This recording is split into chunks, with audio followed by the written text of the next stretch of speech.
আসসালামু আলাইকুম। মিশুস lifestyle channel থেকে আমি মিশু। আজকে আবারও ফিরে এলাম নতুন একটি ভিডিও নিয়ে। দেশ এবং দেশের বাইরে, কাছে বা দূরে যে যেখান থেকে বসে আজকের এই ভিডিওটি দেখছেন, আশা করছি সবাই ভালো আছেন। আলহামদুলিল্লাহ আমরা বেশ ভালো আছি। তো বরাবরের মতো আজকেও নতুন একটি ভিডিও নিয়ে আপনাদের মাঝে হাজির হয়ে গেলাম। যারা এই ধরনের ব্লগ ভিডিও দেখতে পছন্দ করেন, আশা করছি আজকের ভিডিওটিও তাদের কাছে বেশ ভালো লাগবে। ভিডিওটি শুরু করার আগে প্লিজ ছোট্ট একটি লাইক দিয়ে আমার পুরো ভিডিওটি কন্টিনিউ করার চেষ্টা করবেন। তো এই তো এখানে হচ্ছে রুটি বানিয়ে নিচ্ছি। আজকে সকালে নাস্তার জন্য রুটি বানিয়ে নিচ্ছি। রুটি দিয়েই হচ্ছে আজকে সকালে নাস্তা করব। আর গত দিনের একটু মাংসের তরকারি রয়ে গিয়েছে, তো ওটা দিয়েই হচ্ছে আজকে সকালের নাস্তাটা করব। এর জন্যই তো আমি হচ্ছে কয়েকটা রুটি এখানে বানিয়ে নিয়েছি। খুব বেশি না, এখানে 4-5টার মতন রুটি হয়েছে। তো এই রুটিগুলো এখন হচ্ছে আমি ভেজে নেব।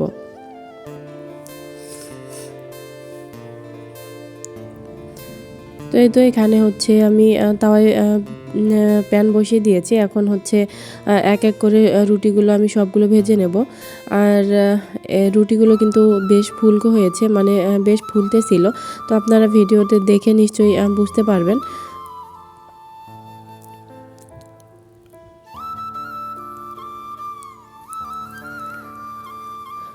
তো এই তো প্রতিদিন কিন্তু হচ্ছে সকালে নাস্তার জন্য রুটি খাওয়া হয় না, মাঝে মধ্যেই খাওয়া হয়। যেদিন হচ্ছে মাংসের তরকারি থাকে বা হচ্ছে এরকম কিছু রাতের তরকারি থাকলেই হচ্ছে সেই দিন রুটি বানানো হয় নাস্তার জন্য।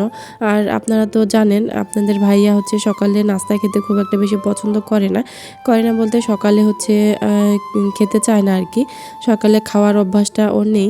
তো এজন্য সকালে নাস্তার জন্য খুব একটা ঝামেলা করতে হয় না। তো আমি ভাবলাম যে আজকে একটুখানি রুটি বানাই। যদিও বা আজকে রুটি বানিয়েছি, সে কিন্তু খাবে না। যদিও বা খায়, একটার বেশি হচ্ছে রুটি খাবে না। তো যাই হোক, কিছু করার নেই। এখানে হচ্ছে আমি আজকে রুটি খেয়ে নেব। তো এজন্যই হচ্ছে তো এখানে হচ্ছে আমি সব কয়টা রুটি এভাবে করে ভেজে নিচ্ছি।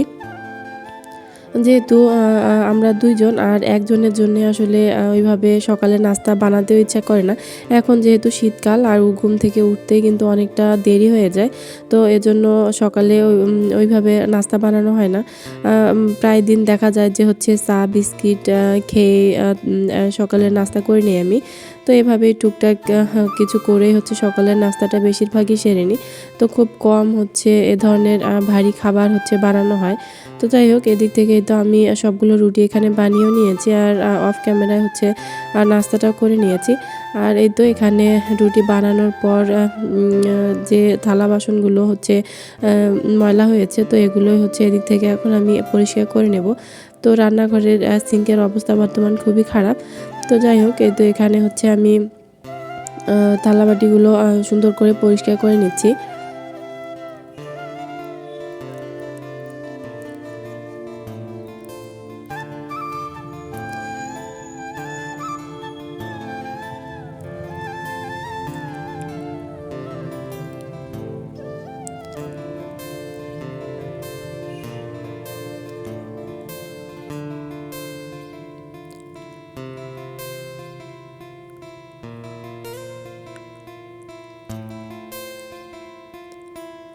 তো এই তো এদিক থেকে হচ্ছে সবগুলো প্লেট গ্লাস হচ্ছে আমার পরিষ্কার করা হয়ে গিয়েছে। এখন হচ্ছে সবগুলো জায়গা মতো রেখে দিয়ে তারপর হচ্ছে সিঙ্কটাও একটু আমি পরিষ্কার করে নিচ্ছি ভালোভাবে।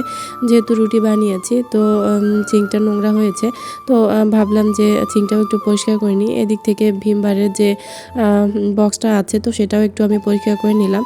নিয়ে এখন হচ্ছে বেসিংয়ের উপরের সিঙ্কটা আর সিঙ্কের উপরের দিকটা হচ্ছে খুব ভালোভাবে এভাবে আমি পরিষ্কার করে নিয়েছি। এরপর হচ্ছে টুকটাক কিছু কাজকর্ম সেরে নিচ্ছি, তারপর হচ্ছে রান্নাবান্না করব। আর এই তো এখানে হচ্ছে আপনাদের ভাইয়া গত রাত্রে ডিম নিয়ে এসেছিল। তো ডিমগুলো হচ্ছে ধুয়ে পরিষ্কার করে তারপর হচ্ছে আমি ফ্রিজে রাখবো।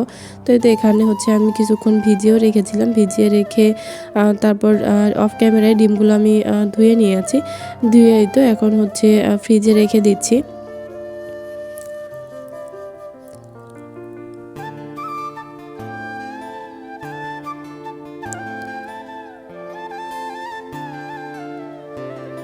তো এই তো এখানে হচ্ছে ডিমগুলো আমি রেখে দিয়েছি। আর এরপর হচ্ছে এখানে রাত্রিবেলা কিছু ধনেপাতা নিয়ে আসছিল, তো সেগুলো আর বেছে ফ্রিজে রাখা হয়নি। তো বেছে এখন হচ্ছে ধনেপাতাগুলো এভাবে বেছে নিয়ে তারপর হচ্ছে বক্সে করে ফ্রিজে রাখবো, তাহলে হচ্ছে কয়েকদিন পর্যন্ত ভালো থাকবে। আর শীতকালীন তরকারিতে ধনেপাতা না দিলে তো মনে হয় যেন ভালোই লাগে না তরকারি। শীতকালে সবজি বা তরকারিতে ধনেপাতা দিলে অন্যরকম একটা ভালো লাগা কাজ করে, মানে শীত শীত মনে হয় আর কি। তো যাই হোক, এদিক থেকে ধনেপাতাগুলো আমি বেছে নিয়েছি আর অফ ক্যামেরায় হচ্ছে তরকারিটাও বসিয়ে দিয়েছিলাম। তো এখানে তো আমি মুরগি মাংস রান্না করে নিচ্ছি। মুরগি হচ্ছে বলতে এখানে ব্রয়লার মুরগি রান্না করে নিচ্ছি মাংসটা। তো আমার আজকের ভিডিওটি এই পর্যন্ত, দেখা হবে পরের ভিডিওতে। ততক্ষণ পর্যন্ত সবাই ভালো থাকবেন। আল্লাহ হাফেজ।